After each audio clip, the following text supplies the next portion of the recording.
Hello दोस्तों, स्वागत है आपका एक और नई वीडियो में, इंफॉर्मेटिव वीडियो में। तो आज हम देखेंगे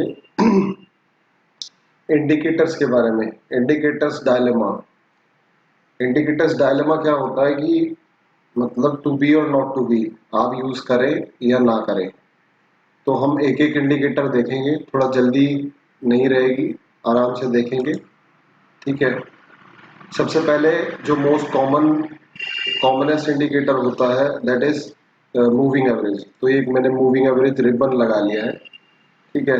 रिबन मतलब इसमें बहुत सारे ऑटोमेटिक अपने इसके अंदर ही प्रेजेंट होंगे।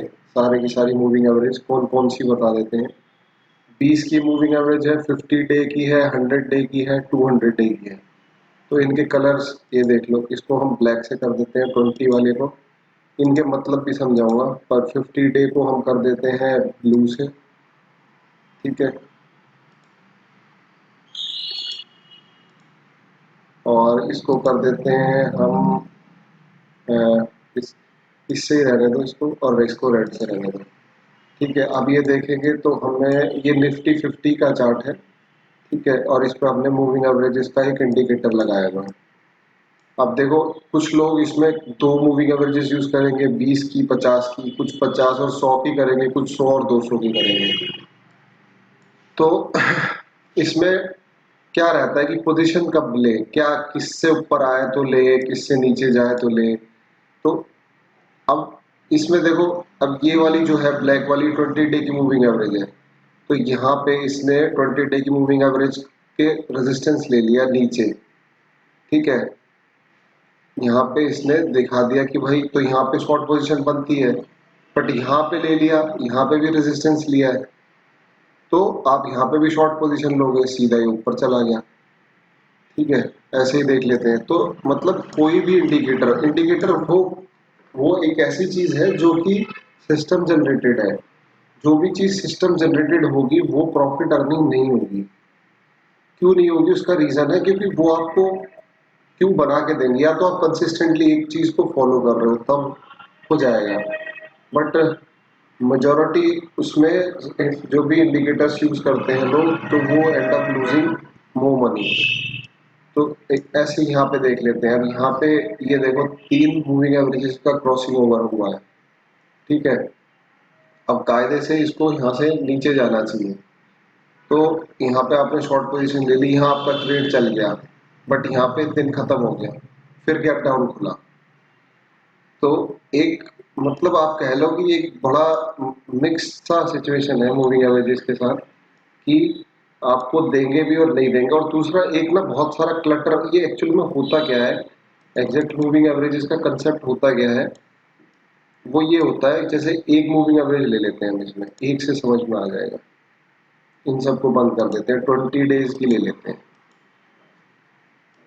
20 डेज की मूविंग एवरेज को देखते हैं तो 20 डे की मूविंग एवरेज का मतलब ये होता है कि जो प्राइस है, ये जो प्राइस मूवमेंट हो रही है, ये प्राइस की जो मूवमेंट है, ये 20 डेज की जो प्रीवियस मूवमेंट है उसके ऊपर या नीचे हो रही है। बेसिकली अगर ये देखूंगा तो ये मूविंग एवरेज मतलब जो भी 20 दिन की एवरेजेस, 20 दिन का प्राइस की एवरेजेस की उसकी उसका ग्राफ है ये, उसकी कैलकुलेशन है ये वाली लाइन और ये लाइन। ठीक है। और ये जो है अभी करंट भाव चल रहा है। तो जो नॉर्मल पार्लेंस में होता है कि अगर ये 20 दिन की एवरेज से ऊपर जाएगा तो ये बाइंग ही होगी इसमें, और 20 दिन की एवरेज से नीचे जाएगा तो इसमें सेलिंग ही होगी। 15 मिनट्स का चार्ट है ये। ठीक है। तो एक कंसेप्ट ये कहता है हमारा। कभी कभार ये फॉलो भी करता है, कभी कभार नहीं भी करता, ऐसा मतलब फिक्स नहीं है। जैसे इस केस में देखोगे तो इसमें बहुत अच्छे से फॉलो किया है। इसने 20 डे की मूविंग एवरेज टच करी, ऊपर चला गया, यहाँ पे इसने रेजिस्टेंस फेस की, नीचे चला गया। बट आप हमेशा रिलाई नहीं कर सकते, खासकर जब मार्केट साइडवेज होता है। ठीक है। ये एक मूविंग एवरेज का कंसेप्ट। मूविंग एवरेजेस कुछ नहीं होती, उन दिन जितने भी दिन की लगा हुआ है, 20 दिन, 50 दिन, 100 दिन, 200 दिन, तो उनकी उन दिनों की मूविंग एवरेज के प्राइस ऊपर है तो मतलब बायर्स हैवी हैं, नीचे है तो सेलर्स हैवी। यही कंसेप्ट होता है इसका बस। Short and sweet. दूसरा इंडिकेटर होता है जो कॉमनेस्ट, मैं कॉमनेस्ट डिस्कस कर रहा हूँ आज यहाँ पे, जो बिल्कुल कॉमन यूज होते हैं। दूसरा होता है पिवट पॉइंट्स, जो कि सबसे ज़्यादा आप कह लो कि मोस्ट यूजेबल चीज़ है पिवट पॉइंट्स। तो पिवट पॉइंट्स होते क्या है एक्चुअली? पिवट पॉइंट्स क्या होते हैं एक्चुअल में? पिवट क्या होता है? पिवट पिवट ये होता है कि एक पर्टिकुलर दिन की या घंटे की या एक पर्टिकुलर कैंडल की, पिवट का मतलब होता है कि उसके अराउंड प्राइस घुमा है। मतलब कहने का मतलब है वो पिवट है। पिवट कोई चीज होती है जो पकड़ के रखे, जो कि जिसके सराउंडिंग, जैसे आपके पापा आपके घर का पिवट हो सकते हैं, मम्मी पिवट हो सकती है, जो कि घर को बाइंड करके रखे, ऐसे ही पिवट्स होते हैं। तो जिनके अराउंड प्राइस ज्यादातर रोटेट करना पसंद करता है या ज्यादातर रोटेट करता है। अब इस वाले इंडिकेटर्स की सबसे बड़ी दिक्कत ये है कि ये प्रीवियस डे के डाटा के बेसिस पे प्लॉट किया जाता है।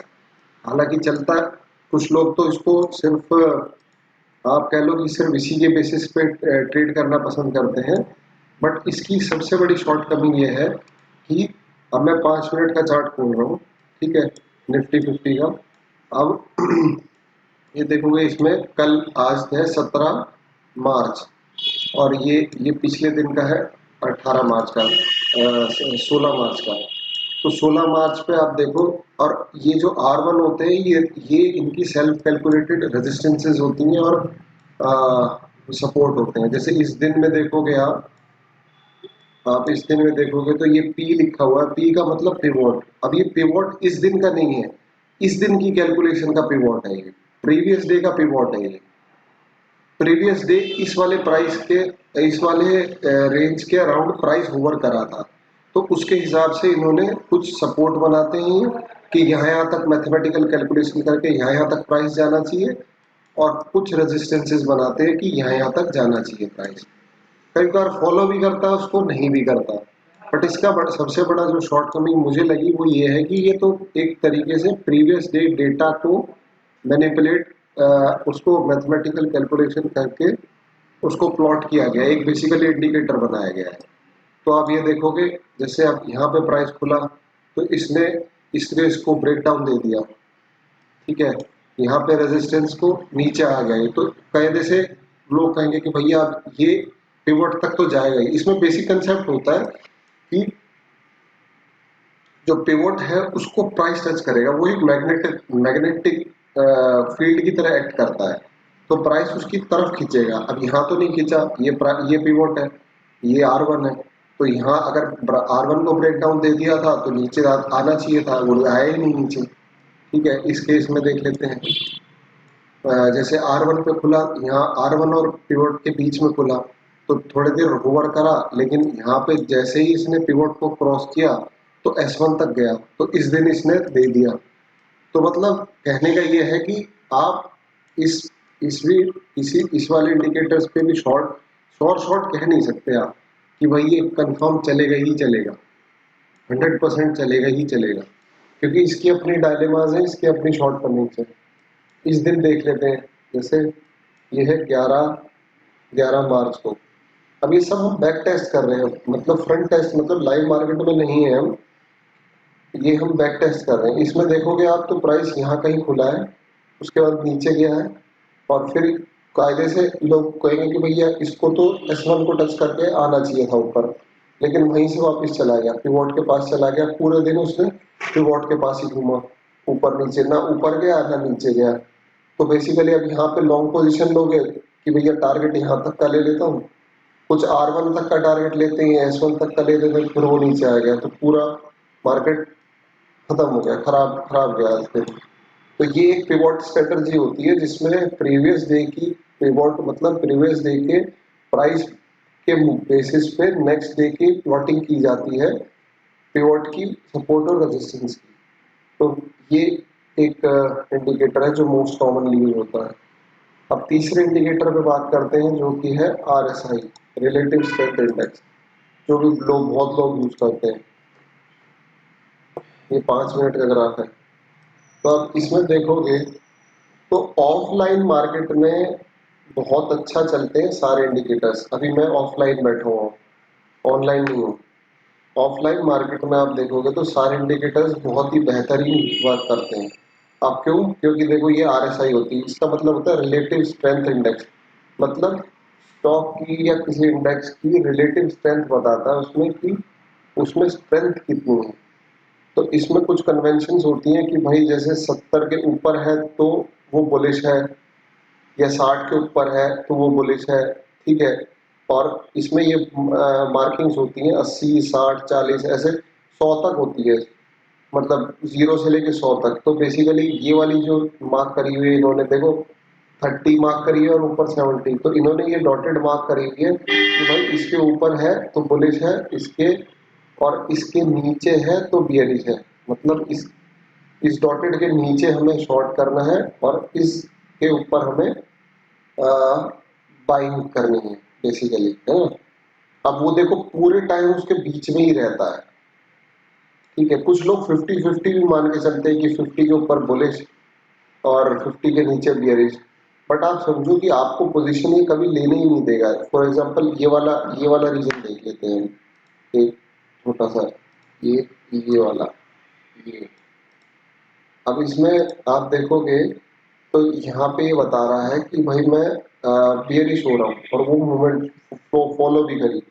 ठीक है। बट यहाँ पे ये दिखा रहा है, मतलब अ, वो वहां से फॉलो भी किया उसने। बट आप समझो कि यहाँ पे ये सुपर बियरिश हो गया तो यहाँ पे शॉर्ट पोजीशन बनाएंगे। एक्चुअल में इंडिकेटर ने हमें बताया कि पोजीशन बनानी है हमें, शॉर्ट पोजीशन इस पॉइंट पे, ये यहाँ पे। तो ये यहाँ इस एग्जैक्टली एक 2 बजे, 2 बजे कह रहा है हमें कि शॉर्ट पोजीशन बना लो। और उसके बाद क्या हुआ, उसके बाद फिर ऊपर। तो इंडिकेटर ये लैगिंग इंडिकेटर्स होते हैं, बेसिकली लीडिंग नहीं होते। लैग मतलब कि ये फॉलो करते हैं प्राइस को, जैसा प्राइस दिखेगा वैसे ये बनने शुरू हो जाएंगे। तो एक्चुअल में ये भी एक धोखा ही होता है। अब ऑफलाइन मार्केट में देखोगे तो बहुत अच्छा कि भाई यहाँ मैं खरीद लेता, यहाँ बेच देता, यहाँ खरीद लेता, यहाँ बेच देता, अच्छा लगता है। बट आप ऑनलाइन बैठोगे इसके साथ तो मतलब ज्यादा लॉस ही होंगे, प्रॉफिट कम होंगे, प्रॉफिट नहीं हो पाएंगे। ठीक है। 3 इंडिकेटर्स हो गए जो मोस्ट प्रोबेबल यूज करते हैं। चौथा होता है वॉल्यूम वेटेड एवरेज प्राइस। अब वॉल्यूम वेटेड एवरेज प्राइस भी वॉल्यूम बेसिस पे ही है। हम किसी स्टॉक का ले लेते हैं, एचडीएफसी का ले लेते हैं। एचडीएफसी में हमने 5 मिनट का चार्ट ले लिया और उस पर वीवेप लगा लिया। ठीक है। अब देखो ये वीवेप का रिबन है, ये इसमें वीवेप का। अब वीवेप क्या होता है कि वॉल्यूम वेटेड एवरेज प्राइस। तो ये पर डे की मूवमेंट को, एवरेज प्राइस को आप कह लो कि मॉनिटर करता है कि मतलब उस पर्टिकुलर वॉल्यूम पे उस प्राइस का मूवमेंट क्या, उस स्टॉक के प्राइस की मूवमेंट का एवरेज, बेसिकली वॉल्यूम को वेट करके एवरेज प्राइस होता है। उसमें वॉल्यूम एडजस्ट करके और एवरेज एवरेज प्राइस होता है। तो कहने का मतलब ये होता है कि इसके ऊपर बाय करना होता है और नीचे सेल करना होता है इंट्राडे में। नॉर्मली वर्क करता है। ठीक है। देखो जैसे यहाँ पे वर्क करा है इसने एचडीएफसी बैंक में। अब यहाँ पे आप देखोगे तो ये इसके ऊपर चल रहा है, तो यहाँ पे आप खरीद लोगे, ठीक है, प्रॉफिट हो जाएगा। यहाँ पे आप बेच दोगे तो अच्छा फायदा भी हो जाएगा। बट अब यहाँ देखो इसमें कैसे करोगे, आप यहाँ खरीदोगे 11 बज के, इस पोजीशन पे आप खरीदोगे, वो नीचे स्टॉप लॉस। फिर आप यहाँ मान लो यहाँ बेचोगे, ठीक है, हुआ गया, फिर वापस ऊपर आ गया। तो मतलब श्योरिटी नहीं है, 100% श्योरिटी नहीं है। बट ये क्लोजेस्ट है विनिंग के लिए, जो आपका सबसे क्लोजेस्ट है विनिंग के लिए।